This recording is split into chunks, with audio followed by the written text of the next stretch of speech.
Hello. Hello. जी हाँ, बहुत बहुत स्वागत है आपका एक बार फिर से हमारे एसएसटी ऑनलाइन कोर्स में। अभी आवाज ठीक आ रही है भाई? तो कल का जो अधूरा टॉपिक था हमारा शिवालिक और पूर्वांचल हिमालय का, उसको आज पूरा करते हैं। कल नेटवर्क वीक के कारण से या कह सकते हैं नेटवर्क की कमी के कारण से वीडियो और जो हमारा साउंड था उसमें तालमेल नहीं बैठ पाया था। कल की क्लास में थोड़ा डिस्टर्बेंस जरूर था, उसके लिए क्षमा प्रार्थी। आज नेटवर्क ठीक है और आप प्रॉपर वीडियो और जो आपका ऑडियो है उसका कॉम्बिनेशन आज बेहतर होगा शायद। जो मैं बोल रहा हूं वो आप सुन पा रहे हैं। ऐसा नहीं था जैसे कल था, मैं कुछ और बोल रहा था, आप कुछ और सुन पा रहे थे। तो बहरहाल आप सभी का एक बार बहुत बहुत स्वागत है। फटाफट आप लोग लाइव आएंगे और फिर आपका शुरू करते हैं। आज के टॉपिक को आज समाप्त किया जाए जल्दी में। हाँ, तो वो नेटवर्क इश्यू थे दोस्तों, नेटवर्क प्रॉब्लम थी। अब देखो जियो के जो नेटवर्क है कई बार धीमे पड़ जाते हैं आजकल बहुत। कल बहुत वीक था वास्तव में नेटवर्क। हर क्लास में कल ऐसा हुआ, हिस्ट्री की क्लास में भी लगभग इसी प्रकार का विजुअल्स थे, या लगभग और क्लास में हमारी इस प्रकार से बाधित हुई। तो चलिए आइए सब लोग। अच्छा, आप आवाज क्लियर आ रही है? और आज आपकी आवाज क्लियर आ रही है, चलिए चलिए ठीक है, बहुत बड़ी बात। अगर क्लियर है तो ठीक है। हाँ, तो मैंने कहा वो नेटवर्क इशू होता है। कल आपका नेटवर्क इशू था जिसके चलते साउंड शायद क्लियर होगा, लेकिन जो विजुअल्स थे, वीडियो था, वो लेट आ रहा था। माना कि मैं आपको मेघालय पढ़ा रहा हूं तो आप विजुअल्स में अरुणाचल प्रदेश में है, आवाज में मेघालय चला था और वहां अरुणाचल प्रदेश था। तो उस वीडियो को आप ठीक से देखें एक बार बढ़िया प्रकार से, जितनी मैंने कल बातें की थी। और उसके बाद आज आगे हम बढ़ने का प्रयास करते हैं, आगे की चीजों को आज जानते हैं, है ना। हाँ, हिस्ट्री की क्लास नहीं हो पाई किसी कारणवश कल, उसके लिए आप जोशी से बातचीत कर लें, कोई दिक्कत वाली बात नहीं है ना। हाँ, तो चलिए भाई, हम लोग आपका देखिए, कल हम लोग आपके पास में पढ़ गए थे, हम लोग देख रहे थे शिवालिक हिमालय। तो शिवालिक हिमालयाज में आप लोगों ने क्या क्या देख लिया था, पहले आपको उसकी बात कर दें। एक तो शिवालिक का पूरा विस्तार हो चुका था, इस पर बात करी थी कि शिवालिक का विस्तार कहां कहां पर था। एक बार फिर मैं पुनरावृत्ति कर देता हूं। हिमालय की आप 4 क्रमागत श्रेणियां पढ़ रहे हैं भाई, ठीक है जी। 4 क्रमागत श्रेणी में हमने ट्रांस को पढ़ा है। अनीता जी, थोड़ा सिलेबस तो बढ़ने दो आगे, एमसीक्यू भी हो जाएंगे, चिंता मत करना, एमसीक्यू भी हो जाएंगे। थोड़ा सा जो हमारा सिलेबस है उसको आगे बढ़ने दो, मैं एक यूनिट पूरी तो करा दूं, आपका फिजिकल डिवीजन पूरा हो जाएगा। एमसीक्यू तभी तो दे पाऊंगा आपको, है ना। हाँ, एमसीक्यू भी मिल जाएंगे आपको, चिंता मत करना, 10-10 एमसीक्यू आपको मिल जाएंगे। थोड़ा मैं चाह रहा हूं एक आध टॉपिक पूरा हो जाए, क्योंकि मेरा सिलेबस बहुत लंबा है। आप सोचिए, आपको 3 प्रकार की ज्योग्राफी पढ़नी है। इंडिया पढ़ना है, उसके बाद भौतिक भूगोल पढ़ना है, उसके बाद विश्व का क्षेत्रीय भूगोल, the regional geography of the world. तो यानी 3 पेपर्स मुझे पढ़ाने, बहुत लंबा सिलेबस है। दिक्कत इस बात की है, और इतना लंबा सिलेबस है कि मुझे खत्म करते करते बहुत वक्त लगेगा। तो इसलिए मैं चाह रहा हूं पहले यूनिट कुछ खत्म हो जाए, ठीक है भाई। तो आपने देखा था ट्रांस का अध्ययन आप कर चुके हैं, उसके बाद आप मिडिल हिमालय, सॉरी महान हिमालय पढ़ चुके हैं, फिर आप मिडिल हिमालय पढ़ चुके हैं। और हम जो आज बातचीत कर रहे हैं दोस्तों आपके साथ, वो है शिवालिक की। ये जो है डॉटेड पार्ट में, इसको आप कह रहे हैं शिवालिक हिमालय, या इसे बाह्य हिमालय बोलते हैं, या भाई इसे आपने उप हिमालय के नाम से भी जाना था। तो इसकी बातें कल हो गई थी, कल की क्लास में हमने देख लिया था, इसका विस्तार कहां कहां पर था, ये सब चर्चा आपके पास कल मैं बता चुका था जी। सभी सर लोगों की अलग मस्त गुण है, सभी स्वर लोगों की अलग मस्त गुण है। अब आप क्या कह रहे हैं सरवीर सिंह राणा जी, कुछ समझ में खास नहीं आया। मतलब अपना अपना फंडा है ना सभी का, है ना। उसके बाद आपको ध्यान होगा, मैंने आपको पढ़ाया था दून और द्वार के शिवालिक और मध्य हिमालय के बीच में जो चौरस घाटियां हैं, जो आपके पास चौरस घाटी का मतलब काफी कम चौड़ी घाटियां, संकरी घाटियां हैं, उन्हें पश्चिमी भाग में आप दून कहते हैं और पूर्वी भाग में इनको द्वार बोलते हैं। इस प्रकार की घाटियां हैं, यानी इधर मैं कहूंगा पश्चिमी भाग में इनको दून कहेंगे और ईस्टर्न पार्ट में द्वार कहते हैं। जैसे मैंने देहरादून कहा था, उत्तराखंड में और बहुत सारे दून है, आप चोखम दून की बात कर सकते हैं, और एक पोटली दून जो कि जम्मू कश्मीर में पड़ता है, या जम्मू दून जो कि जेएनके में पड़ता है। ये सब घाटियां थी। उसके बाद मैं आपको लाया था भैया उत्तर पूर्वी हिमालय पर। जब हमने उत्तर पूर्वी हिमालय की बात करी थी, बताया था उत्तर पूर्वी हिमालय का विस्तार कहां कहां पर था। तो ये जो मैप आपके सामने खुला है ना, ये नॉर्थ ईस्ट का मैप है, इसको जूम करके देखना, ये नॉर्थ ईस्ट का मैप था, और इसको मैं पूरा कल बता चुका था, एक बार फिर देख लेना। मैंने कहा था कि भाई ये अरुणाचल है, उसके बाद आसाम है, उसके बाद मेरे पास में नागालैंड था, ये आपके पास में मणिपुर था और मिजोरम था, है ना, और त्रिपुरा था। यानी मेघालय को छोड़ करके ये जो मेघालय था इतना, इस मेघालय को छोड़ करके बाकी के 6 राज्यों में पूर्वांचल हिमालय का विस्तार था। अगर मुझसे सवाल कोई करे कि भाई पूर्वांचल हिमालय में या पूर्वांचल हिमालय का विस्तार भारत के पूर्वोत्तर राज्यों में, जिसे आप कहते हैं 7 सिस्टर, 7 बहिनें, उन 7 राज्यों में किस राज्य में नहीं है? तो मैंने कल कहा था मेघालय एकमात्र ऐसा स्टेट है जहां पर पूर्वांचल हिमालय का या शिवालिक का विस्तार नहीं है, क्योंकि ये तो प्रायद्वीपीय पठार का पार्ट था ना। मैंने कल कहा था कि जब राजमहल गारो गैप खुला, जिसे आपने मालदा गैप भी कहा था, तो उस मालदा गैप के कारण से गारो खासी और जयंतिया जो पहाड़ियां थी वो सेपरेट हुई है राजमहल की पहाड़ियों से, मतलब कि झारखंड से। पहले ये उसका पार्ट था। तो मेघालय को छोड़ दे तो बाकी अरुणाचल में मैंने कल कहा था कौन कौन सी पहाड़ियां बताई थी, अबोर कहा, मिश्मी कहा, मीरी कहा, है ना, या पटकई कहा। फिर हमने देखा था नीचे नागालैंड में नागा पहाड़ी की बात मैंने की थी, या भाई नीचे आप आए थे मणिपुर में, तो यहाँ पर मणिपुर हिल्स की बात मैंने की थी, लुशाई पहाड़ी की बात की थी, या नीचे मिजोरम में आप मीजो की बात कर रहे थे, है ना, या अराकान युवा की बात भी आपने की थी, और त्रिपुरा की बात की थी। इसको भी हमने पढ़ लिया था। उसके बाद अगर मैं आगे चलता हूं दोस्तों, तो हमने ये सामान्य परिचय बताया था आपके पास में पूर्वांचल हिमालय का। ये सब चीजें कल की क्लास में हो चुकी है, इसको मैं रिपीट नहीं करूंगा, इन सब बातों को हमने पढ़ लिया था। देखिए बाकायदा लिखा है कि जो शिवालिक हिमालय है या पूर्वांचल हिमालय, उसका विस्तार किन किन राज्यों में था। तो अरुणाचल आपको दिखाया था, नागालैंड दिखाया, मणिपुर दिखाया, मिजोरम और त्रिपुरा और आसाम। और चाहे तो इस मैप को आप ठीक से देखना, ये मतलब इस मैप को जब आप पढ़ें तो आपको सिर्फ पहले ही कट कर देना है मेघालय को, ये जो स्टेट है इसको पहले ही कट कर देना कि यहां पर जो पहाड़ियां हैं जिसे गारो खासी जयंतिया कह रहे हैं, वो पूर्वांचल हिमालय का पार्ट नहीं है, ये पार्ट है हमारा प्रायद्वीपीय पठार का, जो कि आगे आना है। ठीक है भाई, इतनी बात आप जान गए थे। उसके बाद मैंने इसके बारे में सब बता करके आगे बढ़ चुका था। मैंने प्रमुख पहाड़ियां आपको ये दिखाई थी कि अरुणाचल में कौन कौन सी पहाड़ियां आप देख लो, डफला, मिरी, मिश्मी, अबोट और पटकाई थी, या नागालैंड में नागा हिल्स थी, मणिपुर में मणिपुर पहाड़ियां थी, बरेल पहाड़ियां मणिपुर और असम की सीमा पर थी, मिजोरम में आपका लुशाई का विस्तार था, लुशाई का कुछ विस्तार मणिपुर में भी है, और आसाम में आपका मिकिर और रेगमा पहाड़ियां थी, भुवन पहाड़ियां भी है आसाम में, और मेघालय में गारो खासी जयंतिया। लेकिन आपको फिर बता देता हूं, ये जो मेघालय की पहाड़ियां थी, ये पार्ट नहीं है पूर्वांचल हिमालय का, ये पूर्वांचल का पार्ट है। ये पार्ट किसका? ये पठार का पार्ट है। कौन सा पठार? जो आपका प्रायद्वीपीय पठार है, ये मेघालय की पहाड़ियां गारो खासी जयंतिया उसका पार्ट है।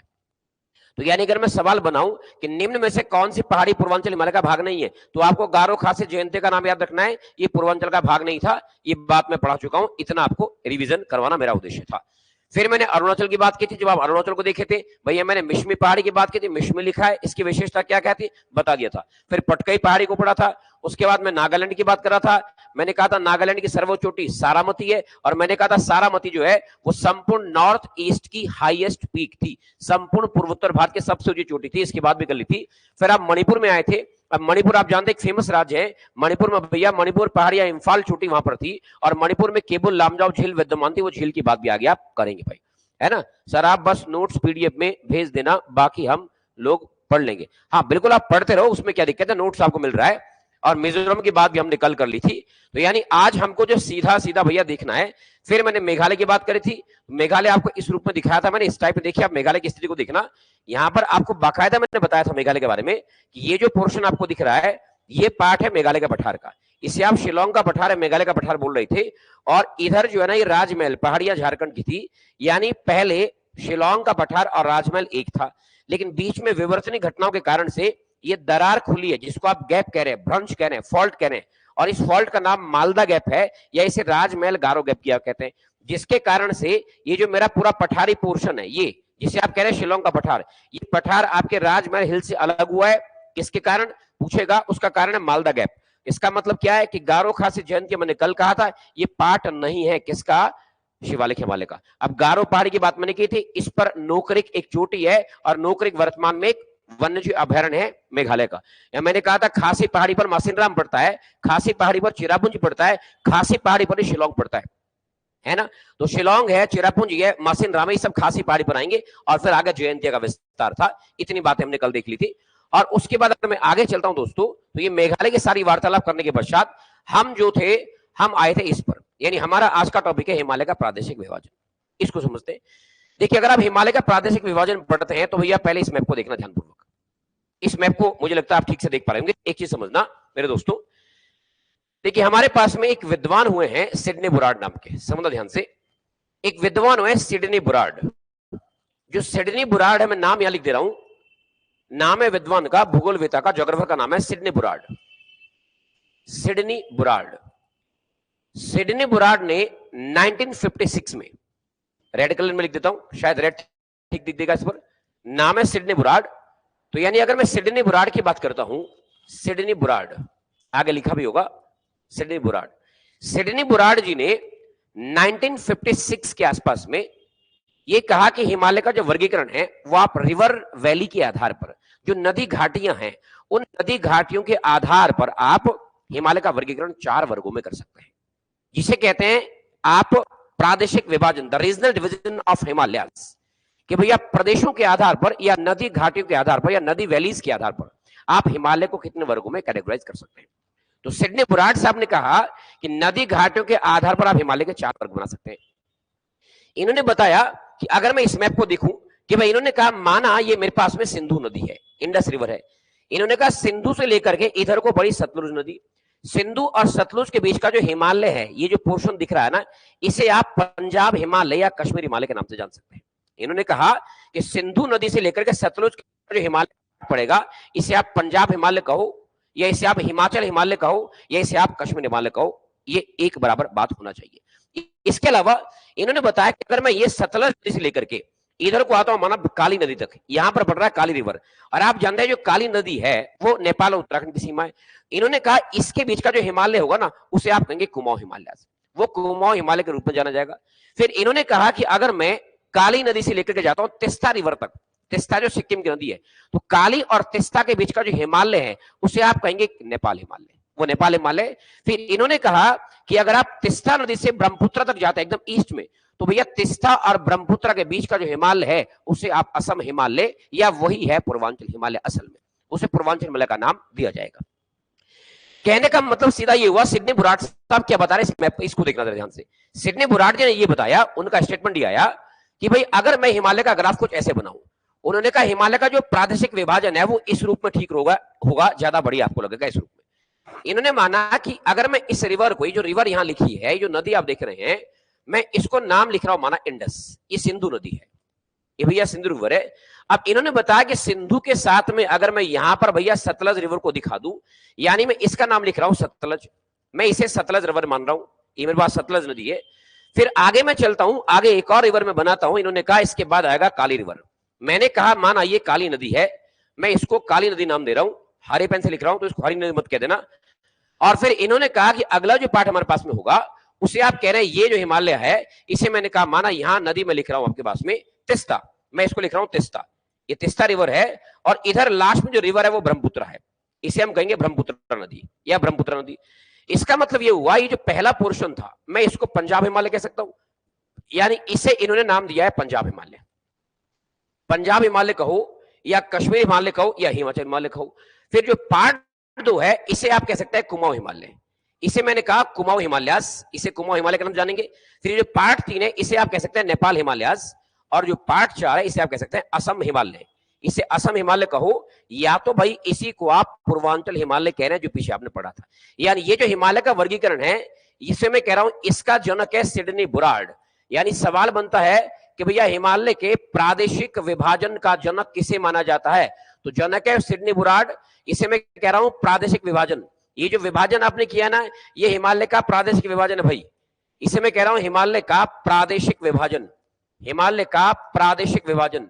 प्रादेशिक विभाजन का मतलब हुआ कि मैं नदी घाटी के आधार पर हिमालय को कितने वर्गों में कैटेगराइज कर पाता हूं, इसके कितने वर्ग है। अब इन्होंने बताया जो पंजाब हिमालय, इसकी चौड़ाई ज्यादा नहीं है, एक संकर भाग है हिमालय का, और इनमें सबसे चौड़ा जो पार्ट होगा वो नेपाल हिमालय का, लंबा पार्ट, लगभग 800 किलोमीटर की लेंथ है इस हिमालय की, ये लंबा भी ज्यादा है और ऊंचा भी ज्यादा है। अब आपको देखना पड़ेगा, पंजाब हिमालय से पूछ सकता है कि कौन कौन सी घाटियां पंजाब हिमालय में आती है, कौन कौन सी चोटियां पंजाब हिमालय में आती है। इसका मतलब जितनी चोटियां आपके कश्मीर में थी, जितनी चोटियां आपके हिमाचल में थी, जितनी घाटियां कश्मीर में आपने पढ़ी, जितने दर्रे कश्मीर में आपने पढ़े, वो सब पार्ट है पंजाब हिमालय का। या भाई इसको कश्मीर हिमालय लिख सकते हैं, कोई दिक्कत नहीं, इसे पंजाब हिमालय के साथ साथ में आप कश्मीर हिमालय कह सकते हैं। और जितनी पहाड़ियां या जितनी घाटियां या जितनी नदियां आपके उत्तराखंड में गुजर रही है, उन्हें कहेंगे कुमाऊं हिमालय की। अब आप जानते हैं कुमाऊं हिमालय के 2 पार्ट होंगे ना, एक पश्चिमी कुमाऊं, एक पूर्वी कुमाऊं। मींस आप जो एक पार्ट है उसको गढ़वाल हिमालय कह सकते हैं उत्तराखंड के सेंस में, लेकिन सिडनी बुराड ने तो सीधा कुमाऊं हिमालय कहा ना। सिडनी बुराड ने नहीं कहा कि गढ़वाल हिमालय होगा, उन्होंने कहा ये कुमाऊं हिमालय, इसको मैं कुमाऊं हिमालय का नाम दे रहा हूं। अब वो गढ़वाल उत्तराखंड के कॉन्टेक्स्ट में आ जाएगा। जब आप उत्तराखंड की ज्योग्राफी पढ़ेंगे तो उसमें गढ़वाल हिमालय को आप सेपरेट कर देंगे और कुमाऊं रीजन को आप अलग कर देंगे। फिर इन्होंने बताया जो ये नेपाल हिमालय वाला पोर्शन है काली से तिस्ता के बीच का, ये हिमालय का सबसे लंबा विस्तार है। इसकी लंबाई भी ज्यादा है, इसकी ऊंचाई भी ज्यादा है। यानी प्रादेशिक विभाजन के आधार पर हिमालय का कौन सा पार्ट ऊंचा लंबा है, तो आपको कहना भैया नेपाल हिमालय सबसे ऊंचा भी है और सबसे लंबा भी है। फिर अगर मैं आसाम हिमालय की बात करता हूं तो ये तिस्ता नदी से शुरू होता है ब्रह्मपुत्र के बीच में, यानी तिस्ता और ब्रह्मपुत्र के बीच में जो हिमालय का पूरा विस्तार है उसे आप कह सकते हैं असम हिमालय या तो पूर्वांचल हिमालय। आप जानते हैं इसका विस्तार असम में होगा, अरुणाचल में होगा, या भैया मैं कह सकता हूं इसको नागालैंड में होगा, मिजोरम और मणिपुर में। वो जो पूरा पार्ट है उससे असम हिमालय तो आप कह रहे हैं। तो जितनी चोटियां आपने पहले पढ़ी है पूर्वांचल हिमालय में, वो चाहे पटकाई ब्रुम हो, चाहे मीरी हो, मिकिर हो, रेगमा हो, बरेल हो, लुसाई हो, वो सब पार्ट किसका होना है? असम हिमालय का। तो यहां से सवाल आ सकता है कि निम्न में से कौन सी पहाड़ी असम हिमालय से संबंधित है? तो आपको ध्यान रखना है कि जब वो पूर्वोत्तर हिमालय की बात करेगा, भैया मणिपुर में मीरी था, या माना अबोर था, या माना मिश्मी था, या माना मिकिर था, या माना पटकई था, वो पार्ट किसका होगा? असम हिमालय का। या भाई आसाम की चोटियां थी या मणिपुर की चोटियां थी, इसका मतलब वो सब पार्ट आसाम हिमालय का होगा। तो आपको ये नदी घाटी के आधार पर जो सिडनी बुराड़ ने वर्गीकरण प्रस्तुत किया 1956 में, उस वर्गीकरण को आप कह रहे हैं प्रादेशिक विभाजन। और इस प्रादेशिक विभाजन की विशेषताएं क्या क्या होनी है, आइए उसको आगे जाकर के देखते हैं। क्या करें सर, आप टाइप राइटिंग से व्हाइट पेपर नोट्स भेज दीजिए, अपने रिवीजन रिवाइज कर लेंगे। हाँ बिल्कुल बिल्कुल, मैं आपको बिल्कुल टाइप नोट्स भेज रहा हूँ, बकायदा नोट्स मिल रही है आपको। ये जो नोट्स लिखा है ये भी आपको मिल रखा है, और बाकी भी आपको आज डल जाएंगे। नोट्स हमारे पूरे टाइप हो रहा है, उसकी चिंता आप ना करें, नोट्स के लिए बेफिक्र रहे। तो भाई आपने ये देखा है कि सिडनी बुराड़ साहब के अनुसार जो प्रादेशिक विभाजन था उसके 4 पार्ट है, पंजाब हिमालय, कुमाऊं, नेपाल और असम हिमालय।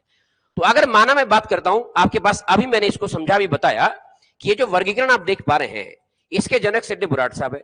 लिखा है कि भाई सिडनी गेराल्ड बुराड़, ये बुराड़ है, बुराड़ नामक भूगोल शास्त्री ने हिमालय का वर्गीकरण किया है नदी घाटी के आधार पर। इसके 4 प्रदेश है, और आप कह सकते हैं कि सिडनी बुराड़ के मतानुसार हिमालय को 4 वर्गों में कैटेगराइज किया, जो आपको भी मैप में दिखाया था।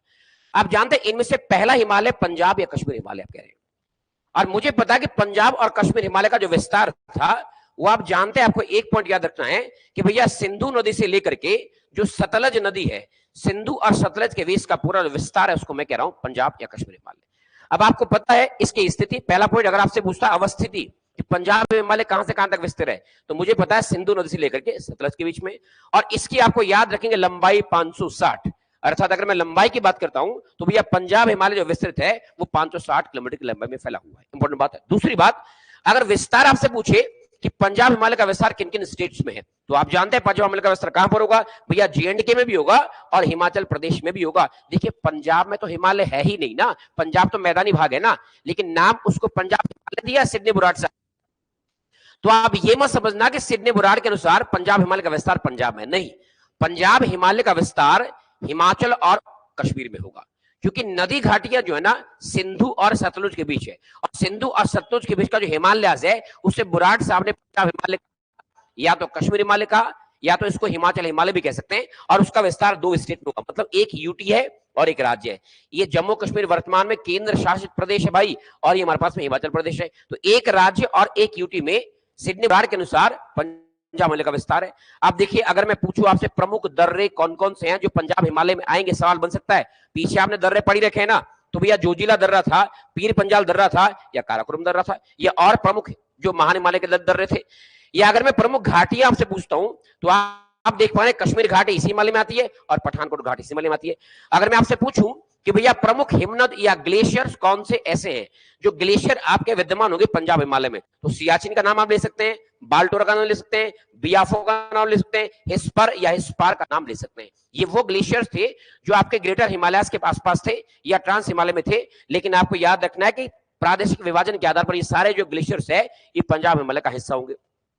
मैं प्रमुख तीर्थ स्थान की बात करता हूं कि मुख्य मुख्य जो पर्यटक केंद्र होंगे, तीर्थ स्थल, वो कौन कौन से ऐसे हैं जो विद्यमान होंगे हमारे पंजाब हिमालय में। तो आप जानते हैं J&K में आता है, इस हिमालय का पार्ट है। या भैया अमरनाथ गुफा हो गया, या आपके पास 4A-शरीफ हो गया, तो ये इंपोर्टेंट पार्ट है। अगर धार्मिक स्थल की आपसे बात पूछता है कि इनमें से कौन सा धार्मिक स्थल पंजाब हिमालय के अंतर्गत आएगा, तो आपको ध्यान रखना है कश्मीर का कोई स्थल है, हिमाचल का कोई स्थल है, इसका मतलब वो सारा अगर कुल्लू मनाली में आपसे पूछूं, या मैं डलहौजी आपसे पूछूं, या भाई मैं आपसे धर्मशाला पूछूं, या मैं मैक्लोडगंज पूछूं आपसे, है ना, या मैं आपसे पूछूं लाहौल स्पीति और कहूं कि किस हिमालय में आएगा प्रादेशिक विभाजन के आधार पर, तो आपको कहना है कि पंजाब हिमालय का पार्ट है, क्योंकि ये सिंधु और सतलुज के बीच का हिस्सा है, उसके बीच की घाटी है, और उस बीच विद्यमान हिमालय को बुराट साहब ने कहा है पंजाब हिमालय। इस पॉइंट को इस रूप में याद रख सकते हैं। फिर अगर मैं ग्रासलैंड की बात करता हूं, आप जानते हैं घास के मैदान, आपको पता घास के मैदान थे, मिडिल हिमालय पर आपने पढ़ा था, ये जो घास के मैदान, इसका मतलब हिमाचल के थच और कश्मीर के मर्ग। अगर आप हिमाचल में बात करते हैं तो भैया हिमाचल में आप बुग्यालों को थच बोलते हैं, और अपने कश्मीर में इनको मर्ग बोलते हैं, और अपन उत्तराखंड में इसको बुग्याल या पयार कहते हैं। आप जानते हैं सोनमर्ग और गुलमर्ग ये कश्मीर में था। सोनमर्ग और गुलमर्ग कश्मीर में एक महत्वपूर्ण बुग्याल है, ग्रासलैंड है। इसका मतलब है कि भैया पंजाब हिमालय में ग्रासलैंड के रूप में गुलमर्ग, मर्ग और थच कह सकते हैं आप, यानी आप यहां पर थच में लिख सकते हैं, थच का मतलब हिमाचल के ग्रासलैंड। अगर मैं आपसे ट्राइबल पूछूं कि जनजातियां कौन सी है जो पंजाब हिमालय में आती है, तो भैया कश्मीर के जनजाति गुर्जर मत भूलना, बकरवाल मत भूलना, और उधर हिमाचल में गद्दी ट्राइब्स, मैंने पीछे पढ़ा था कि गद्दी ट्राइब्स जो है ना वो धौलाधार पर्वत श्रेणी पर पशु चारण करते हैं, और आपको पता गद्दी जनजाति का निवास स्थल बेसिकली हिमाचल है, क्योंकि धौलाधार श्रेणी का विस्तार हिमाचल में था। तो आपको याद रखना है कि पंजाब हिमालय में कौन कौन सी ट्राइब निवास करती है, गुर्जर निवास करती है या भैया गद्दी निवास करती है। दो जनजातियां बड़ी इंपॉर्टेंट थी जो हिमाचल और कश्मीर में निवासित है, और ये बकरवाल है यानी पशुचारक है, जैसे उत्तराखंड में अपने भूटिया वगैरह रहते हैं। फिर मैंने कहा प्रमुख झीलों की अगर बात करेंगे तो फिर आपको याद करना भैया हिमाचल की सारी झीलें, या मैं कह दूं कश्मीर की सारी झीलें, अरे भैया डल या वुलर कहां, या पेंगोंग झील या त्यूसो मरारी झील, ये सब झीलें कहां पड़ती है, अरे भैया कश्मीर में पड़ती है कि नहीं, लद्दाख और कश्मीर में आती है ना। इसका मतलब वो सारा पार्ट तो पंजाब हिमालय का होगा ना। मैं कह रहा हूं ना, इसमें प्रमुख झीलों की अगर आप बात करेंगे, डल झील है, वुलर झील है, ये लवणी झील मानी जा सकती है, या भैया पेंगोंग झील है इंपॉर्टेंट। पेंगोंग झील तो मैंने बताया था जब आप गलवान घाटी विवाद की बात की थी, तो पेंगोंग लेक के कारण तो विवाद हुआ ना। चीन ने कह रहा है कि पेंगोंग झील भी आधी मेरी है, भारत कहता कि आपकी कहां से होगी, और आपने गलवान घाटी विवाद की बात की थी तो वहां पेंगोंग का उल्लेख होता है। इसका मतलब है जो पेंगोंग झील भी है, या भैया डल और वुलर झील है, तीन झीलों का नाम कम से कम आपको याद रखने हैं, ये पंजाब हिमालय का विस्तार है। फिर अगर मैं बात करता हूं, ये आपको याद रखना है, यानी कश्मीरी भाषा में भैया ये जो करेवा मैंने कहा था ना, ये हिमालय करेवा के लिए फेमस है। कश्मीरी भाषा में करेवा को कहते हैं वृद्ध। ये वृद्ध एक शब्द लोकल लैंग्वेज का, हालांकि आपके लिए ज्यादा इंपॉर्टेंट नहीं है। और करेवा मैंने कहा था एक प्रकार की सॉइल है ना, जो बेसिकली केसर वगैरह की खेती के लिए बहुत फेमस है। जब आप इंडियन सॉइल की बात करेंगे तो वहां पर करेवा का चर्चा आप जरूर करेंगे। फिर दोस्तों दूसरा अगर मैं कुमाऊं हिमालयस की बात करता हूं, अब आपको पता लग चुका है कि कुमाऊं हिमालय का जो विस्तार मैंने कहा था, वो विस्तार भैया कहां से कहां तक था, तो आपको सीधा लिखना है कि जी सतलज नदी से लेकर के इसका विस्तार था हमारी काली रिवर तक। और काली नदी आप जानते हैं नेपाल और उत्तराखंड के बीच में सीमा बनाती है, या नेपाल और भारत की सीमा बनाती है। इसका मतलब सतलज और काली के बीच का जो हिमालय था उसे आप सिडनी बुराट से आपने कहा कुमाऊं हिमालयस। आप जानते हैं इसका पश्चिमी भाग गढ़वाल और पूर्वी पार्ट कुमाऊं हिमालय के नाम से जाना जाता है। देखिए अगर मैं वेस्टर्न पार्ट की बात करता हूं उसको आप कह रहे हैं भैया आप देख पा रहे हैं गढ़वाल हिमालय। अगर मैं ईस्टर्न पार्ट की बात करता हूं उसे कह रहे हैं कुमाऊं हिमालय। मजे की बात, ये हिमालय मात्र 320 किलोमीटर लंबा है, मतलब बहुत लंबा नहीं है, छोटा पार्ट है।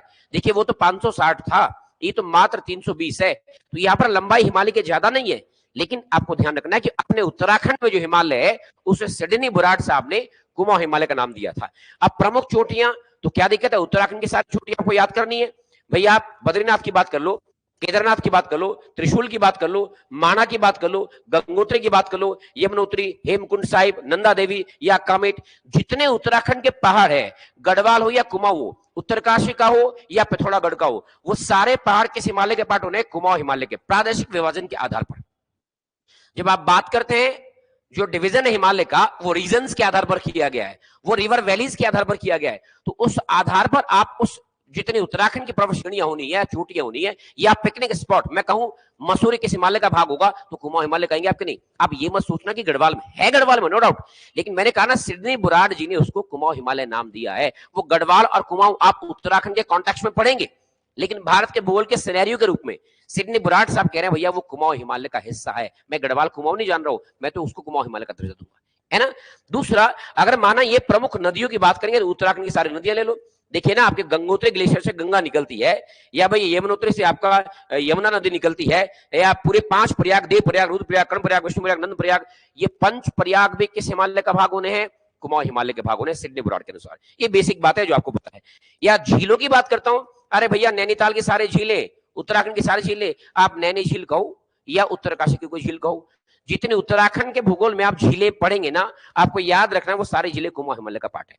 फिर अगर मैं हिल स्टेशन की बात करता हूं, मसूरी तो भाई, क्यों अपना वो क्या नाम है, रानीखेत नहीं होगा क्या, या अल्मोड़ा में और तमाम प्रकार के पिकनिक स्पॉट है, या अपना लैंसडाउन नहीं होगा क्या, या अपना पिथौरागढ़ में धारचूला नहीं होगा क्या, जो फेमस पर्यटक केंद्र है, अपना चक्राता नहीं होगा क्या, भैया चक्राता कुमाऊं हिमालय का पार्ट है कि नहीं, अपना हनोल नहीं होगा क्या, वो कुमाऊं हिमालय का पार्ट नहीं है क्या, अपना देववन नहीं होगा क्या, अपना मोइला टॉप नहीं होगा क्या, जितने भी पिकनिक स्पॉट या पहाड़ी पर्यटक केंद्र है अपने उत्तराखंड में विद्यमान, वो गढ़वाल का हो, जौनसार का हो, कुमाऊं का हो, उन सब को आप कुमाऊं हिमालय का पार्ट। अब देखिए मोइला टॉप तो जौनसार में आता है ना, एक पिकनिक स्पॉट है, लेकिन है तो कुमाऊं हिमालय में, रीजन के आधार पर तो कुमाऊं हिमालय का पार्ट होगा। अब चक्रता देखिए आप, है तो जौनसार का इलाका है, लेकिन भैया सिडनी बुराड़ के मतानुसार वो कुमाऊं हिमालय का पार्ट है। सवाल आ सकता है कि चक्राता पहाड़ी पर्यटक केंद्र निम्न में से किस हिमालय का भाग है? आपका विकल्प होगा पंजाब हिमालय, कुमाऊं हिमालय, या कह देगा वो असम या नेपाल हिमालय। तो आप जानते हैं वो कुमाऊं हिमालय का पार्ट है। बेसिक सवाल है भैया, बहुत आसान से सवाल है, बहुत बेसिक सवाल है।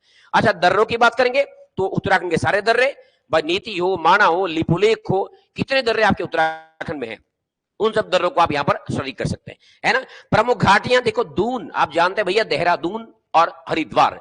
मैंने कहा था अभी पीछे, दून और द्वार घाटियां हैं शिवालिक और मिडिल हिमालय के बीच में। यानी कल आपको मैं इस रूप में इसको समझा चुका, अगर आपको ध्यान हो थोड़ा सा इधर देखना भाई। मैंने आपको यह बताया था कि मान लिया जाए हमारे पास में ये शिवालिक हिमालय, ये माना मध्य हिमालय है, तो मैंने कहा था शिवालिक और मध्य हिमालय के बीच में ना कुछ ऐसी घाटियां हैं, माना इस टाइप से वैली बनी है, एक वैली इस टाइप से बनी है, उसके बाद एक वैली इस टाइप से बनी है। तो मैं ये कह रहा हूं जो ये वाला पार्ट था, यानी वेस्टर्न पार्ट, इस वैली का पश्चिमी भाग और इस वैली का पूर्वी भाग, तो भैया वेस्टर्न पार्ट में तो कहते हैं इनको दून और ईस्टर्न पार्ट में कहते हैं इनको द्वार। ये आपके पास में शिवालिक और मध्य हिमालय, ये मेरे पास मध्य हिमालय था या मिडिल हिमालय था, और ये मेरे पास में शिवालिक हिमालय था। तो शिवालिक और मिडिल हिमालय के बीच में विद्यमान चौरस घाटियां, कम चौड़ी घाटियां, संकरी घाटियों को आप पश्चिम में दून कह रहे हैं। देहरादून है, अपना देहरादून एक घाटी है, और भैया देहरादून की बासमती आप जानते हैं भारत में बहुत फेमस है, बहुत फर्टाइल है, बहुत उत्पादक है, एग्रीकल्चर में बहुत फेमस है। ये अपना हरिद्वार देखिए कितना फर्टाइल है, एक तराई क्षेत्र है। अब तराई क्षेत्र क्या होगा, अभी मैदान आएगा ना जब आप गंगटिक प्लेन को पढ़ेंगे, तो तराई, खादर, भाबर, बांगर, इन सब का जिक्र आप आगे जाकर के करेंगे। इसका मतलब हमारे उत्तराखंड में और भी दून है, आप चोखम दून की बात कर सकते हैं, आप पाटली दून की बात कर, लेकिन पोटली दून जम्मू कश्मीर था, पाटली दून भी है अपने उत्तराखंड में। तो जितने दून होंगे उत्तराखंड के, वो सब आपको पता होना चाहिए कि वो सब घाटी, अगर आपसे पूछता है कि इनमें से कौन सा दून कुमाऊं हिमालय का है, तो भैया आप देखते हैं देहरादून देख सकते हैं, या हरिद्वार, या फूलों की घाटी, ये सब घाटियां आनी है हमारे। या भैया आप नेलोंग वैली की बात करेंगे, नेलोंग घाटी जो उत्तरकाशी की है, वो घाटी कहां नहीं है, या आप जौहर घाटी की बात करेंगे जो पिथौरागढ़ में है। इसका मतलब जो ये सब घाटियां हैं, इन सब घाटियों को आप कह सकते हैं घाटी आएंगे हमारे पास में इस वाले पोर्शन में, यानी कुमाऊं हिमालय में। फिर दोस्तों तीसरा पार्ट मैंने कहा था नेपाल हिमालय का। तो आप नेपाल हिमालय की बात करते हैं, ये इसलिए इंपॉर्टेंट है, एक तो इसका जो विस्तार था आपको याद रखना है कि भैया इसका विस्तार कहां से कहां तक था, काली नदी टू तिस्ता नदी, यानी काली से तिस्ता तक विस्तार था, और इसकी लंबाई 800 किलोमीटर है। इसका मतलब है कि हिमालय के प्रादेशिक विभाजन के आधार पर सबसे लंबा पार्ट अगर कोई हिमालय का है सिडनी बुराड़ के अनुसार, तो वह नेपाल हिमालय। नेपाल हिमालय लगभग 800 किलोमीटर लंबा है, कोई मजाक नहीं है, हिमालय का बहुत बड़ा विस्तार है। अब देखिए 560 पंजाब हिमालय था, 320 कुमाऊं हिमालय था, और सोचिए 800 किलोमीटर की लंबाई में नेपाल हिमालय फैला हुआ है। तो सवाल अगर बनेगा कि सिडनी बुराड़ के अनुसार किए गए प्रादेशिक विभाजन के आधार पर हिमालय का सबसे लंबी श्रेणी कौन सी है, तो आपको कहना पड़ेगा नेपाल हिमालय।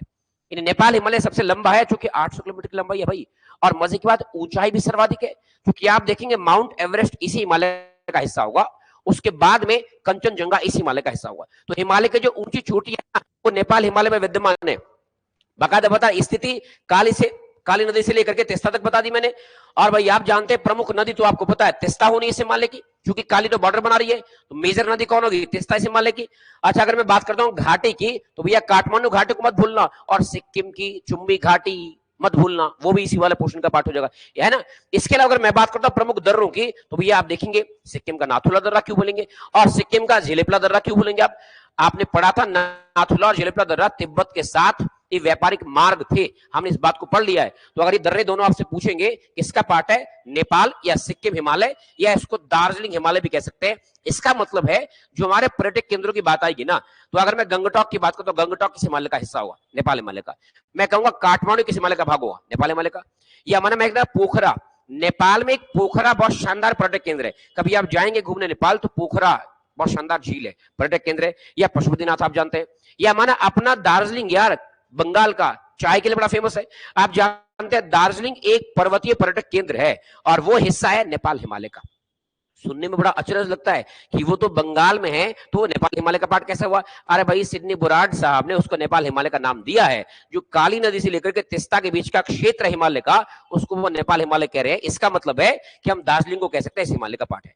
मैंने कहा ना भाई, हिमालय के सबसे ऊंची चोटियां इस हिमालय में आती है। एवरेस्ट इसी का पार्ट है, कंचनजंगा इसी का पार्ट है, मैं आपके पास मकालू इसी का पार्ट है, और अन्नपूर्णा। आपको मैंने हिमालय के बहुत ऊंची ऊंची चोटी के बारे में बताया था। वो जो सबसे ऊंची चोटियां थी, मकालू की बात करिए, अन्नपूर्णा की बात करिए, गौरी शंकर की बात करिए, या भैया महाभारत लेक की बात करिए, वो सारा पार्ट किसका है, नेपाल हिमालय का है। ऑल्सो माउंट एवरेस्ट और साथ साथ में कंचनजंगा, जो कि महान हिमालय पर स्थित भारत की सर्वोच्च पीक थी।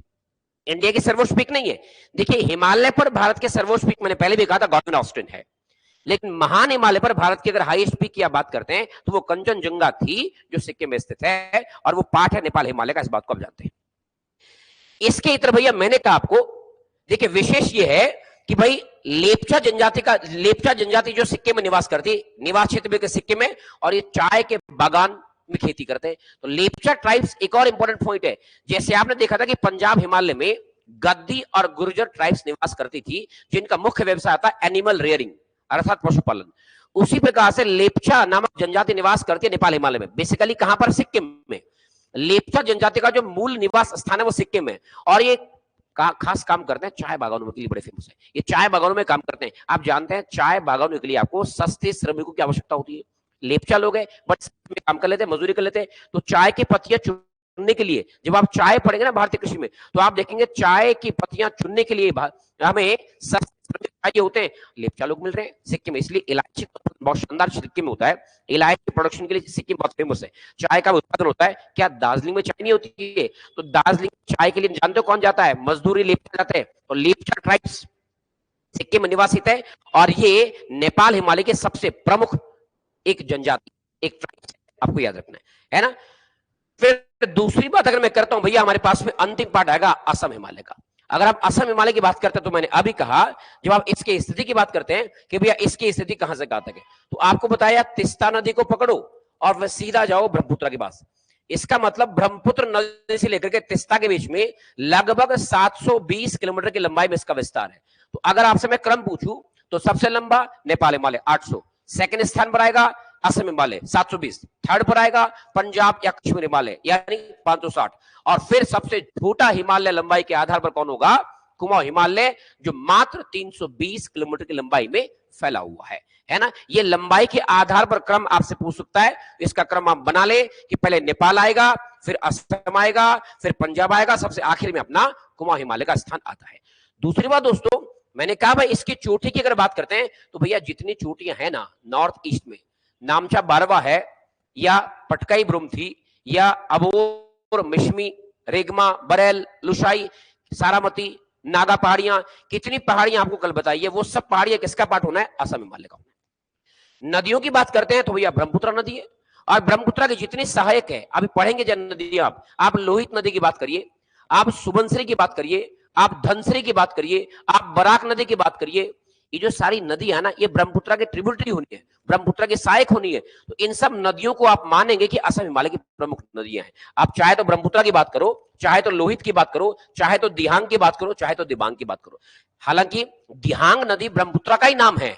जब ये अरुणाचल प्रदेश में प्रवेश करती है ना, तो उसे वहां पर दिहांग कहा जाता है। जब ये आसाम में आएगी उसे वहां पर ब्रह्मपुत्र कहा जाएगा। जब ये आगे बांग्लादेश में निकल जाएगी तो उसका नाम वहां पर जमुना हो जाएगा, है ना। तो ये सब नदियां किसका पार्ट होना है, असम हिमालय का।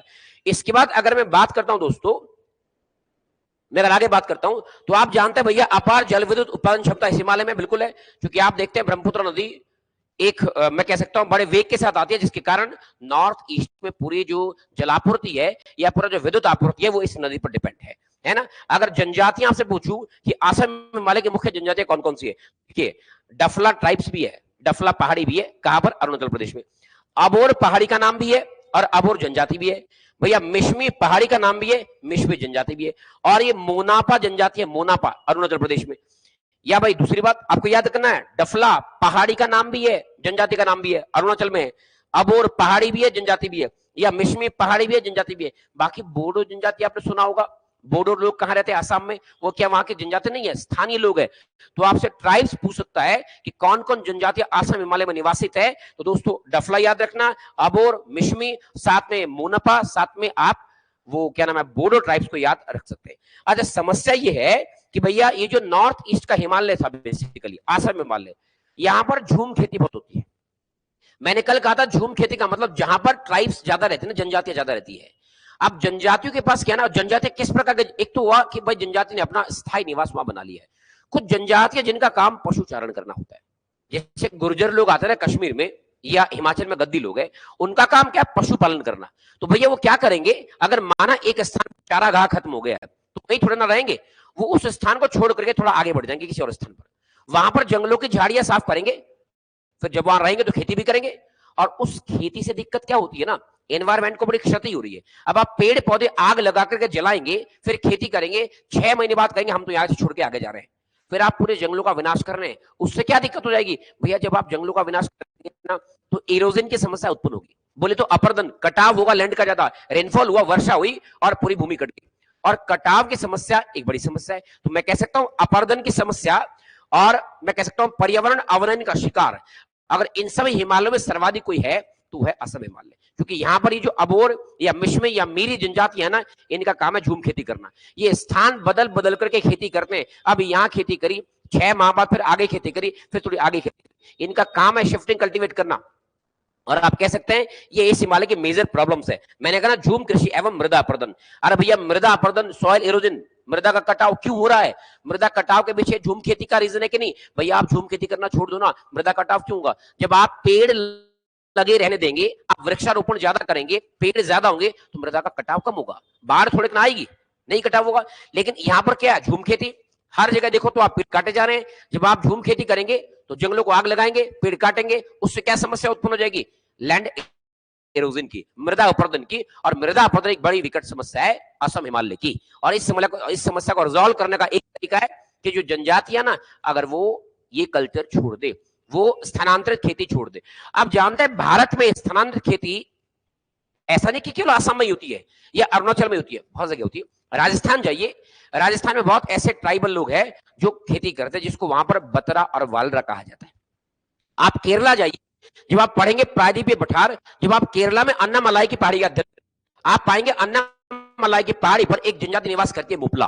और आप जानते हैं मुपला केरल का मूल निवासी होगा, वहां का कृषक है मुपला। तो मुपला वहां पर खेती करता है, जिसको बोलते हैं एरेका और कुमारी। एरेका और कुमारी क्या है? ये स्थानांतरित कृषि के नाम है जो वहां का किसान करता है। आप आइएगा आंध्र प्रदेश में, वहां का जो ट्राइबल लोग है वो काम करते हैं, उसको बोलते हैं पोडू। खेती का नाम है पोडू। आप देखो पोडू भी फेमस है और एरेका कुमारी भी फेमस है, वतरा वालरा भी फेमस है। या अगर आप एमपी में जाएंगे, आप जानते हैं मध्य प्रदेश भारत का सर्वाधिक जनजाति वाला राज्य है, जहां पर सर्वाधिक जनजाति निवास करती है। भील है, गोंड है, ना जाने कौन कौन जनजातियां है। एक तो भारत का सबसे बड़ा जनजातीय समुदाय भी वहां निवास करता है, और दूसरा भारत में सर्वाधिक ट्राइब अगर निवास करती है तो एमपी में। आप सोचो कि एमपी में ये खेती नहीं होगी? एमपी में बेबर, दहिया और साथ में पेड़ा। ये जो बेबर, दहिया, पेड़ा है ना, ये वो दही पेड़ा नहीं है, ये कृषि का नाम है। ये जनजातियां अपनी खेती को नाम देते हैं। मैंने कहा ना स्थानांतरित कृषि का नाम हर जगह पर अलग अलग है। इसका मतलब मध्य प्रदेश में खेती चल रही है, और अपने उत्तर भारत में अपना जो नॉर्थ इंडिया है ना, अपना उत्तराखंड हो उसमें, या भाई अपना यूपी हो उसमें, या जितना नॉर्थ इंडिया है ना, वहां पर उसको एक शब्द मिलता है झूम खेती। अपने उत्तराखंड में भी तो करते होंगे ना लोग, भैया भोटिया समाज के ऐसे लोग जो बकरवाल है, जिनका काम पशु पालन करना है, उनके वो स्थायी थोड़े ना है। यहां पशु लाए, बरसात में कहीं और जगह, सर्दी में कहीं और जगह जाएंगे, तो क्या वो खेती नहीं करेंगे? अपना साग सब्जी उगाने के लिए खेती करेंगे ना, उसके लिए क्या करेंगे? जंगलों का विनाश, पेड़ काट देंगे, झाड़ी काट देंगे, आग लगा देंगे, खेत बना देंगे, काम कर लेंगे। उनका प्रवास खत्म हुआ, सर्दी आई, चलो जी अब अलग जगह चलते हैं, फिर वहां कर देंगे काम, बरसात आई, चलो जी यहाँ पानी भरा, अलग जगह चलते हैं। इसका मतलब अपने उत्तराखंड में भी समस्या है, लेकिन कम स्केल पर है, ज्यादा नहीं है। नॉर्थ ईस्ट में ज्यादा इसलिए ट्राइबल लोग ज्यादा निवास करते हैं, और वहां के जो ट्राइब्स है उनका ट्रेडिशन है कि वो पशुपालन कर रहे हैं और उसके साथ साथ वो खेती चल रही है। इसलिए पर्यावरण अवनयन का शिकार आसाम हिमालय ज्यादा है compare to Nepal and Kumaon and Punjab Himalayas. उसकी तुलना में आप कह सकते हैं आसाम हिमालय में ज्यादा विकट समस्या है ये पर्यावरण अवनयन की, है ना। तो ये था प्रादेशिक विभाजन सिडनी बुराड जी का। जी हाँ बिल्कुल, राकापोशी, प्रियंका सही कहा आपने, बिल्कुल सही कहा। राकापोशी है ना लद्दाख जो पढ़ा था आपने, ट्रांस नहीं पढ़ा था, तो लद्दाख श्रेणी का सबसे ऊंचा शिखर था राकापोशी, जो कि सबसे तीव्र ढाल वाली चोटी है पूरे वर्ल्ड की, पूरे दुनिया की।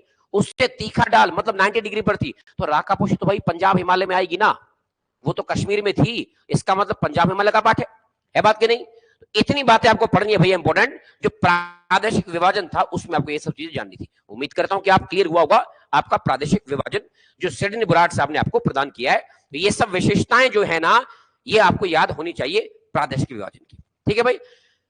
फिर अगर मैं बात करूं तो देखिए हिमालय के प्रमुख दर्रे तो मैंने पहले ही बता दिया, ये सब मैं पहले पढ़ा चुका हूं, मैं दोबारा रिपीट नहीं करूंगा। बनिहाल दर्रा आप पढ़ चुके पहले। अब बनिहाल दर्रा कहां पर था? पीर पंजाल श्रेणी में था। इसके बारे में फैक्ट मैंने लिखे, इसको आप याद कर ले। पीर पंजाल पास पढ़ा चुका हूं, बुर्जिल पास, जोजिला पास, फिर हिमाचल के दर्रे थे, बारालाछा हिमाचल में था, रोहतांग हिमाचल में था, है ना। या भाई आप देख सकते हैं धौलाधार प्रवेश्यणी और अटल सुरंग, शिपकिला दर्रा हिमाचल में था, और उत्तराखंड के दर्रे में तो लिपुलेख नीति, ये सब आप पढ़ चुके हैं पहले। आपके पास सिक्किम में आपका जिलेपला दर्रा था, नाथुला दर्रा था, या भैया आप पास अरुणाचल के दर्रे हमने देखे थे, बुमला, बोमडिला, यांगपा, ये सब देख लिया था। तूजू दर्रा पड़ेगा मणिपुर में। और उसके बाद अंतिम पार्ट बचेगा दोस्तों हमारे पास में, एक और महत्वपूर्ण पार्ट जो आ जाना है वो है शाचर जोन एवं 3 भ्रंश। अगर इसको देखो, क्या आप इसको विजिबल है कि नहीं? नहीं विजिबल है कोई बात नहीं, मैं बता दूंगा, कोई दिक्कत वाली बात नहीं, आपको ध्यान रखना है। इसको जरा देखो पहले, यहां देखना। देखिए भाई ये तो आपको दिख रहा होगा मेरे ख्याल से, इसको देखना ध्यान से। हम अभी आपको दिखाने वाले हैं जो हिमालय के बीच में 3 शचर जोन है उनकी बात करने वाले हैं। पहले देखो ध्यान से इस मैप को। अगर माना इसको आप कह रहे ट्रांस हिमालय, ये जो यहां लिखा है ना ये ट्रांस हिमालय है, इसे आप कह रहे ट्रांस हिमालय, ये मेरे पास में ट्रांस हिमालय है। और ये इसके नीचे जो लिखा है ना ये महान हिमालय है। ट्रांस, महान, लघु और शिवालिक। अब आप जानते हैं इन हिमालयस के बीच में कुछ भ्रंश उत्पन्न हुए हैं, कुछ फॉल्ट पड़े हैं। फॉल्ट का मतलब क्या हुआ, आप जरा मेरी बात को समझना पहले ध्यान से। पहले मैं आपको यहां कुछ चीजें क्लियर कर देता हूं। अगर आप फॉल्ट की बात करते हैं ना, देख लो दोस्तों भाई मेरे पास में मैं 3 कंडीशन बना रहा हूं। मान लो कोई सरफेस ऐसा है, ये कोई धरातल है जो पहले ऐसा था। अगर मैंने कहा धरातल का हमारे पास में एक पार्ट यहां पर स्थिर है और एक पार्ट यहां से नीचे धंस गया है और एक पार्ट यहां पर स्थित है। स्थिति नंबर 1 मैंने कहा एक पार्ट यहां पर इसका स्थिर है। स्थिति नंबर 2 अगर मैंने कहा कि धरातल का एक पार्ट यहां पर है इस टाइप से और एक पार्ट यहां नीचे चला गया है और एक पार्ट यहां नीचे चला गया, 2 स्थिति। स्थिति नंबर 3 अगर मैंने कहा कि भाई एक पार्ट अपने जगह पर स्टेबल है, दूसरा पार्ट अपने जगह पर स्टेबल इस टाइप से था, और माना मैंने कहा एक पार्ट कोई नीचे चला गया इस टाइप से। अब समझना ध्यान से भाई, मैंने इस पहली स्थिति मैंने ये कही भाई कोई सरफेस है, आपका कोई धरातल है जो ऐसा था, ये कोई धरातल ये भाग है, ये कोई धरातल का पार्ट है जो ऐसा था इस टाइप से, मतलब प्लेन था पहले। अचानक क्या हुआ, कुछ टेक्टोनिक क्रियाओं के कारण से। अभी टेक्टोनिक क्रियाएं क्या होती है भौतिक भूगोल में, जब आप प्लेट पढ़ेंगे तब आपको पता लगेगा। टेक्टोनिक क्रिया का मतलब धरातल के अंदर जो अंतर्जात बल काम करता है, एंटोजेनेटिक फोर्स जो काम करता है, उस बल के कारण से अगर माना आपके इस धरातल का कोई भाग नीचे धंस गया है, कोई भाग नीचे धंसा है, इसका मतलब 2 भाग तो अपनी जगह पर खड़े हैं ना, ये जो दोनों पार्ट है ये अपनी जगह पर खड़े हैं, ये हिले नहीं, ये पार्ट अपनी जगह पर खड़े हैं, बस बीच का भाग नीचे धंस गया है। इसका मतलब हुआ जब ये पार्ट नीचे धंसा है, ये पार्ट नीचे धंसा है, क्या बीच में घाटी नहीं बनी है? क्या बीच में वैली का निर्माण हुआ कि नहीं? ये जो बीच का पार्ट आप देख रहे हैं ना दोस्तों, ये जो बीच का पार्ट यहां पर मैंने दिखाया है, क्या एक वैली नहीं है? ये तो एक घाटी है ना, एक स्थिति। जो ऐसी घाटी होती है दैट इज कॉल्ड रिफ्ट घाटी।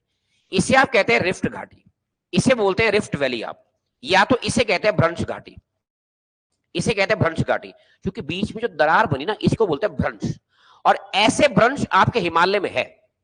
हमें उन भ्रंशों को याद करना है कि किस भ्रंश को आप क्या बोलते हैं या कौन सा भ्रंश क्या कहलाता है। फिलहाल याद रखना मैंने कहा देखो पहले आपका सरफेस ऐसा था, भाई टेक्टोनिक क्रियाओं के कारण से या भूगर्भीय हलचल के कारण से धरातल, इस वाले धरातल का एक भाग बीच से नीचे धंस गया है।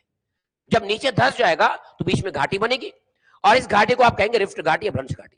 आप जानते हैं पूरे दुनिया में सबसे लंबी भ्रंश घाटी अफ्रीका की महान रिफ्ट घाटी है जो लगभग 6,900 किलोमीटर लंबी है।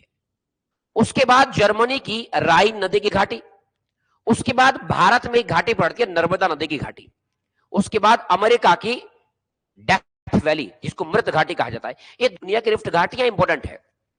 दूसरा फेज, अगर माना ये धरातल इस रूप में नहीं टूटता है, अगर माना इस पर कोई विवर्तनिक क्रिया काम करती है, कोई धरातली हलचल काम करती है, कोई टेक्टोनिक फोर्सेस काम करते हैं, कोई एंडोजेनेटिक फोर्सेस काम करते हैं और अचानक क्या हुआ, इस धरातल का केवल बीच का भाग ऊपर उठा है। देखिए दो भाग अपनी जगह पर स्टेबल है, बीच का भाग ऊपर उठ गया है। देखिए अब स्थिति बन गई अलग। मैंने कहा अब उठा है बीच का पार्ट सिर्फ ऊपर। देखो भैया ये जो दो भाग थे ये अपने जगह पर स्टेबल थे, इसमें कोई गति नहीं हुई है, ये अपने जगह पर स्टेबल थे, सिर्फ बीच का पार्ट ऊपर चला गया उठ करके। जब ये बीच का पार्ट ऊपर उठ करके चला जाएगा मेरे दोस्तों तो ये जो पार्ट है ना ये एक माउंटेन बन गया कि नहीं। देखो धरातल तो यहां पर है, आपका घर तो यहां पर बना हुआ है, पहले ये ऐसा खेत था ना, अचानक क्या हुआ इसका एक पार्ट ऊपर उठ गया है टेक्टोनिक क्रियाओं के कारण से, भूगर्भीय हलचलों के कारण से। तो ये जो ऊपर उठा भाग है दोस्तों इसे कहते हैं ब्लॉक माउंटेन। इसे क्या बोलेंगे, इसे बोलेंगे ब्लॉक पर्वत। ये कहलाएगा भैया ब्लॉक पर्वत या इसे आप भ्रंश पर्वत भी कहते हैं। क्या कहते हैं, भ्रंश पर्वत। फॉर एग्जाम्पल भारत में सतपुड़ा इसका जीवंत उदाहरण है। आप अमेरिका पढ़ेंगे ना तो सियरा नेवादा एक पहाड़ पड़ता है अमेरिका में कैलिफोर्निया के पास में जो विश्व का सबसे बड़ा ब्लॉक माउंटेन है। कौन, सियरा नेवादा।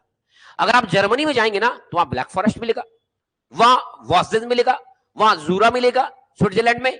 ये जो सारे पहाड़ मैं नाम ले रहा हूं ना ये भैया ब्लॉक माउंटेन है, ये ऐसे बने हैं। अचानक धरातल ऐसा था, ये ऊपर का या बीच का पार्ट ऊपर उठ गया, दो भाग अपनी जगह पर स्टेबल है तो ये बनेगा कैसा, ब्लॉक माउंटेन।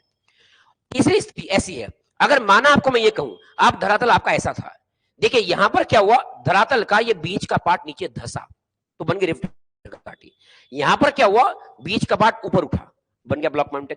और अब मैं क्या कह रहा हूं, अगर माना ये बीच का पार्ट, ये जो पार्ट मैं कह रहा हूं स्थिति इस प्रकार की, मैंने क्या कहा, मैंने ये कहा कि ये पार्ट अपने जगह पर स्थिर था, कोई दिक्कत नहीं, अचानक से कॉर्नर वाले दोनों भाग ऊपर उठ गए। जब किनारे वाले ये जो दो भाग है ना ये ऊपर उठ जाएंगे, यानी स्थिति फिर समझना दोस्तों, पहले धरातल आपका ऐसा था, अचानक क्या हुआ कि एक किनारे का भाग उठा ऊपर और बीच का भाग यहां जहां था यहीं पर है और यहां का भाग भी उठ गया ऊपर। मतलब आप समझ रहे हैं, मेरे कहने का मतलब ये था, ये जो धरातल आपको दिख रहा है ये पहले ऐसा था प्लेन, यानी इस टाइप का था। टेक्टोनिक क्रिया कुछ ऐसी हुई कि किनारे के दो भाग चले गए ऊपर और बीच का भाग जहां पर था वहीं पर है।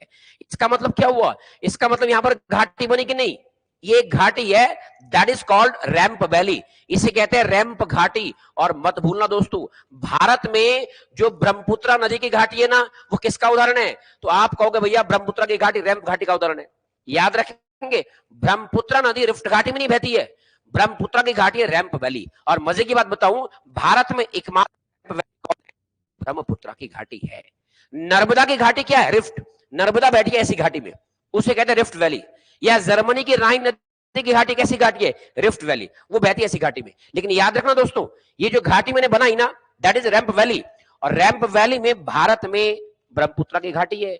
अगर मैं पूछूं आपसे कि भैया प्रादेशिक विभाजन के आधार पर किस हिमालय में रैंप घाटी है, तो रैंप घाटी सिर्फ आसाम हिमालय मिलेगी आपको, याद रखना रैंप घाटी है। मेरे कहने का मतलब यह है कि हिमालय में ऐसे बहुत सारे भ्रंश बने हुए हैं, ऐसे बहुत सारे फॉल्ट बने जिनके कुछ नाम हैं, वो नाम वो सीमाएं आपको याद रखनी। जैसे माना अगर ये महान हिमालय है, ये ट्रांस हिमालय है, तो ये आप जानते हैं महान और ट्रांस के बीच में एक भ्रंश है, उस भ्रंश का एक नाम है जिस नाम को आप कह रहे हैं बेसिकली इंडो सांगपो शचर जोन, यानी इंडो सांगपो शचर जोन बोलते हैं उसको आप, है ना, ITSZ बोलते, इंडो सांगपो शचर जोन। फिर माना नीचे आपका आया मध्य हिमालय, अब महान और मध्य के बीच कोई भ्रंश होगा, फिर नीचे आएगा शिवालिक, अब शिवालिक और इसके बीच कुछ भ्रंश होगा, नीचे आएगा गंगा का मैदान, अब शिवालिक और मैदान के बीच कुछ भ्रंश होगा। अब ये जो हिमालय की सीमा आपसे पूछता है कि वो पूछेगा कि ट्रांस और महान हिमालय के बीच में विभाजक रेखा का नाम क्या है, मतलब भ्रंशीय रेखा कौन सी है, फॉल्ट कौन सा है। फिर पूछेगा कि महान और मध्य के बीच में कौन सा भ्रंश है। फिर आपसे पूछेगा कि भैया मध्य और शिवालिक के बीच के भ्रंश का नाम क्या है। फिर आपसे पूछेगा कि भाई अब आपको बताना है कि शिवालिक और गंगा के मैदान के बीच का जो फॉल्ट है उसका नाम क्या है। ऐसे सवाल से पूछेगा, है ना। वलन से तो हिमालय बना है ना, वलन से बना हिमालय, वलन से तो हिमालय बना है, लेकिन इसके बीच में कुछ फॉल्ट है, कुछ दरारें आई है, जिन दरारों को आप भ्रंश कहेंगे। और वो भ्रंश क्या है जरा यहां देखना, इस मैप को देखिए। अब यहां देख पा रहे हैं, देखिए अगर माना मैंने पहले ये पॉइंट लिखा है, ये देखिए आप इस पॉइंट को देखना, अगर माना मैं पहले ये पॉइंट लिख रहा हूं, ये आपको ठीक से विजुअल हो रहा होगा, इस पॉइंट को देखना ध्यान से। ये जो पहला पार्ट लिखा दोस्तों, ये जो पहला पार्ट लिखा है जिसे मैं कह रहा हूं इंडो सांगपो शचर जोन, यानी इंडो सांगपो, इसे मैं ITSZ कहूंगा, शॉर्ट में ITSZ। ITSZ का मतलब इंडो सांगपो शचर जोन। देखिए इंडो सांगपो शचर जोन के उत्तर में ट्रांस हिमालय, यहां पर पड़ता है ट्रांस हिमालयास, ट्रांस हिमालयास हिमालय। इसके नीचे पड़ता है महान हिमालय, इसके नीचे क्या पड़ता है महान हिमालय। तो यदि मैं आपसे पूछूं कि महान हिमालय और ट्रांस हिमालय के बीच में कौन विभाजक रेखा है, तो आप कहोगे ये ITSZ। ITCZ मत कहना, अरे बहुत लोग क्या करते हैं ना, उसे बोलते हैं ITCZ। अरे भैया ITCZ का मतलब होता है इंट्रोट्रॉपिकल कन्वर्जन जोन, दैट मींस अंतरा उष्णकटिबंधीय क्षेत्र, जहां पर उत्तरी और पूर्वी गोलार्ध की पवनें आपस में मिलती है, दैट इज कॉल्ड ITCZ। ये ITCZ का मतलब होता है निम्न दाब का केंद्र। इसका नाम क्या है IT, यानी इंडो सांगपो शचर जोन, अर्थात ट्रांस हिमालय और महान हिमालय बीच एक सीमा है। फिर महान के बाद कौन सा आता है मध्य हिमालय, यहां पर आएगा मध्य हिमालय, यहां पर क्या आएगा मध्य हिमालय। अब आप जानते हैं, अगर मैं आपसे पूछूं कि भैया मध्य हिमालय और महान हिमालय के बीच का विभाजक कौन है, उस भ्रंश का नाम क्या है, उसे कहोगे मेन सेंट्रल थ्रस्ट, उसका नाम कहेंगे। यानी मैं कह सकता हूं MCT, इसे बोलते हैं MCT। कई बार पूछेगा कि MCT किसके बीच का विभाजक है या किसके बीच का भ्रंश है, तो आपको कहना है महान हिमालय और मध्य हिमालय के बीच में जो MCT है, जिसे कहते हैं मेन सेंट्रल थ्रस्ट, इसका आप नाम दे रहे हैं। ठीक है भाई, हाँ बताता हूं नैन्सी, बताता हूं थोड़ा इसको पूरा बताता हूं आपको रेम घाटी। फिर अगर मैं इसके नीचे दोस्तों आता हूं, इसके नीचे आप देखिए, आपको पता था कि इस जगह पर क्या था, मध्य हिमालय था। यहां पर कौन था, मध्य हिमालय था। अब अगर मैं आपको कहूं, अगर यह मध्य हिमालय था और इसके नीचे क्या आएगा, शिवालिक है ना, शिवालिक इसके नीचे। अब देखना भैया शिवालिक और मध्य हिमालय के बीच में क्या आएगा, MBT, इसे आप कहते हैं MBT। MBT का मतलब मेन बाउंड्री थ्रस्ट, मुख्य सीमांत भ्रंश, मैं इसको कह सकता हूं। अगर आप पूछेगा कि MBT किसकी भी सीमा बनाता है, तो भैया मध्य हिमालय और शिवालिक के बीच में, यानी एक भ्रंशीय रेखा है जो मध्य हिमालय और शिवालिक को अलग अलग करती है, एक दरार आगे बीच में। और फिर देखो यहां लिखा है ना हिमालयन फ्रंटियल फ्रंट, यानी इसे बोलते हैं HFF। यहां पर पड़ेगा भैया गंगा का मैदान, कौन सा, विशाल मैदान। इसके नीचे आता है विशाल मैदान, यानी the great plains of north India, उत्तर भारत का विशाल मैदान, ये शिवालिक है। अगर मैं पूछूं आपसे कि शिवालिक और विशाल मैदान के बीच में कौन सी दरार है, ये कौन सा भ्रंश है, तो आपको बताना है हिमालयन फ्रंटियल फॉल्ट, अर्थात HFF, हिमालयन फ्रंटियल फॉल्ट। किसके बीच है, शिवालिक और विशाल मैदान के बीच में। या भैया MBT किसके बीच में, आपको पता है मध्य और शिवालिक के बीच में। MCT किसके बीच में, मध्य और महान के बीच में। या ITSZ किसके बीच में, ट्रांस और महान के बीच में। तो ये भ्रंशीय रेखाएं आपको याद रखनी पड़ेगी जी। नैन्सी जी कह रहे हैं एक बार रैंप घाटी फिर बता दो, सुन लो रैंप घाटी के बारे में। देखो रैंप घाटी क्या थी, मैंने फिर बताया, एक बार सुनना भाई, अगर आपको दोबारा समझना है तो रैंप घाटी को पुनः देख ले एक बार। मार्कर भी सिलेक्ट नहीं होता टाइम से, देख लो। मैंने ये कहा था स्थिति नंबर 1, फिर समझना भैया धरातल, फिर मैं चारों बातें बता रहा हूं एक बार, दोबारा समझना। मैंने कहा था धरातल आपका ये है, पहले मेरे पास सरफेस ऐसा था, ये धरातल ऐसा था, एकदम सीधा साधा धरातल था हमारे पास में, एक कोई सरफेस था भाई इस प्रकार का, ये सरफेस था इस टाइप का, ठीक है भाई।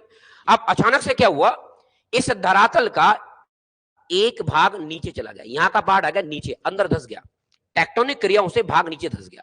नीचे धस गया का मतलब क्या होगा, धरातल ऐसे बना कुछ इस टाइप से कि भाई एक टुकड़ा धरातल का यहां पर था, एक टुकड़ा धरातल का यहां पर था, और बीच का भाग जो है ना वो अचानक नीचे चला गया। बीच का मैंने कहा ये भाग चलेगा नीचे। देखो धसा तो बीच का भाग है ना, धसा कौन है, बीच का पार्ट। ये दो जगह अपनी जगह पर इस तरह के नहीं, केवल बीच का पार्ट नीचे धसा है। तो बताइए बीच में घाटी बनी कि नहीं, और ये जो घाटी बीच में बनी है ना भाई, ये घाटी, इसे मैंने कहा ये भ्रंश घाटी है, इसे आप कहेंगे भ्रंश घाटी। बहुत आसान भाषा में समझिए, ये भ्रंश घाटी है। अर्थात उदाहरण कहूंगा नर्मदा की घाटी। दूसरा सेकंड स्थिति, अब मैंने क्या कहा, अभी तक हमने क्या देखा, बीच का भाग धंसा।